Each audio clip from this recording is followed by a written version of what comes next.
Good morning. This is my new wildlife friendly garden in Kent. It's October 2021.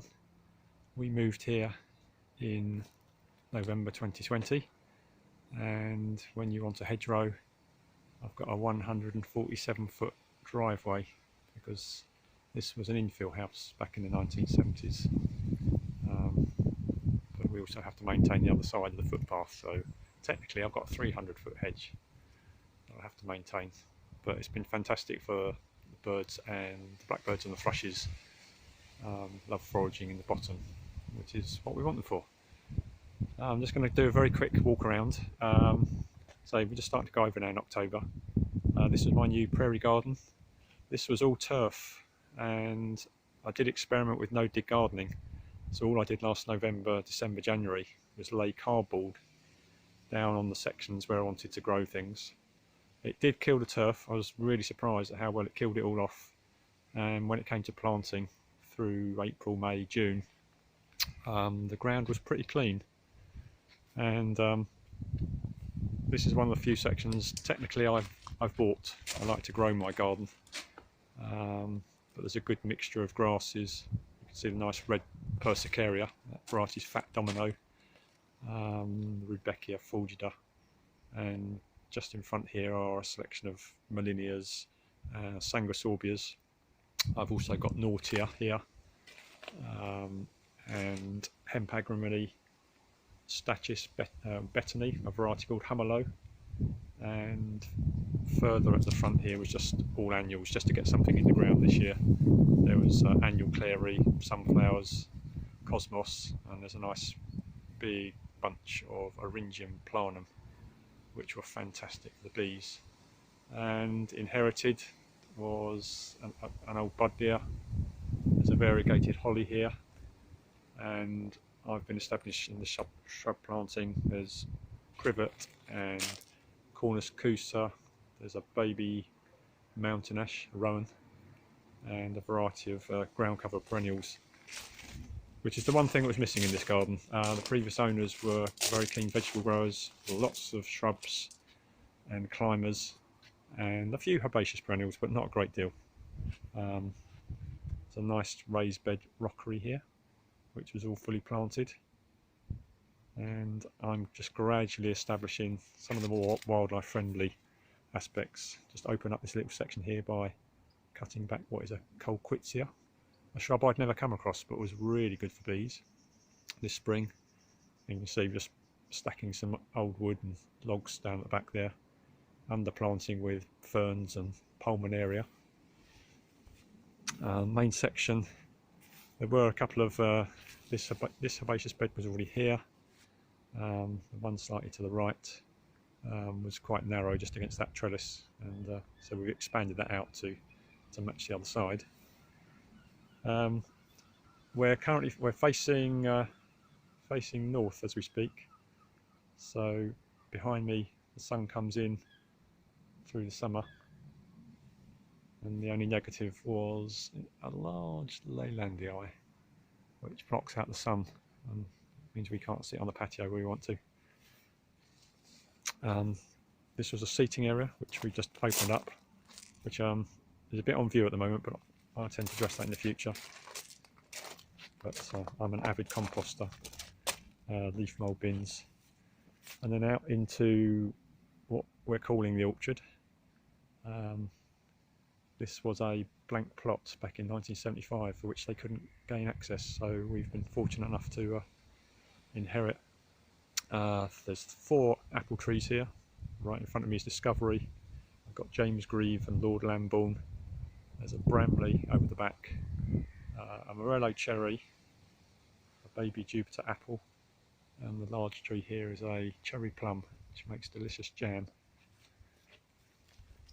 This boundary fence had been replaced not long before we moved in, and it's a 50-foot stretch of native hedging that we planted last winter.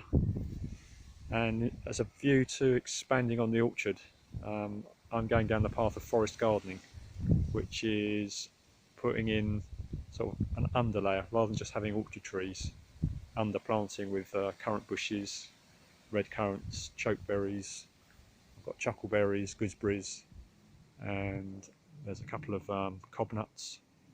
That boundary there has got a lot of young shrubs have gone in, hazel, spindle, a couple of young trees.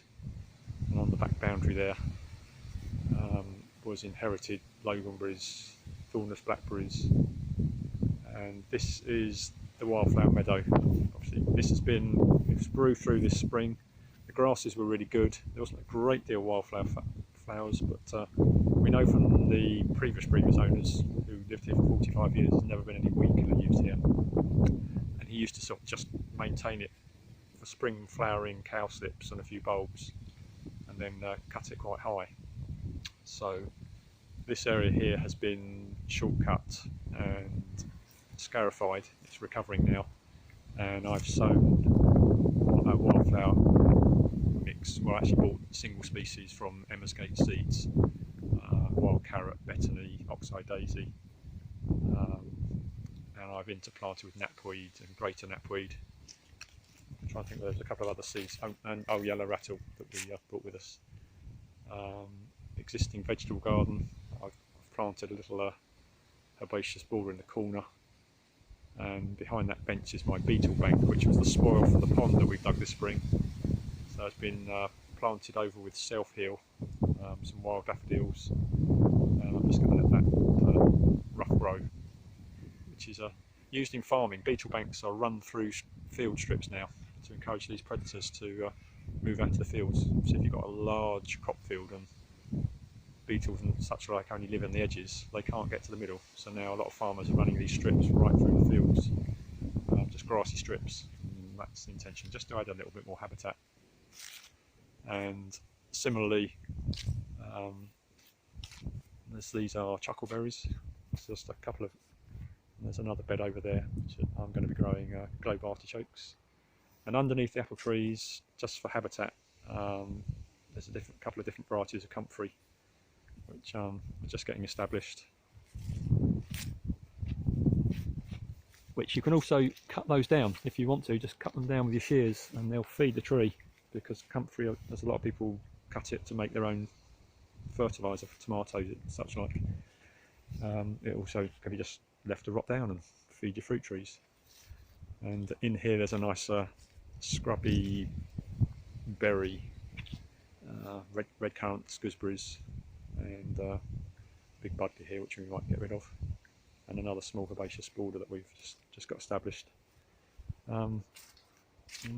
Back into the sort of normal part of the garden, and a couple of beds that we're just gradually clearing. Very large holly here, which has been great for the birds. New pond. This is for me a proper wildlife pond, so you can see the subsoil that's been put back in onto the levels, which as that gets established. I've quite soft planted at the moment. There's only water forget-me-not, brook lime, water mint, and the small bulrush Typha minima, but that will gradually get established, and you won't be able to see the margins by the middle of next year, I don't expect. And lastly, just the loop back around the house, vegetable garden, which already part existed when we were here, but and the greenhouse that we brought with us all the way from Surrey. You can see my previous garden by searching on a bee-friendly wildlife garden in Surrey, and this will become my new bee-friendly wildlife garden in Kent. So thanks for saying hello, and I'll put some updates on next year when the garden gets more established.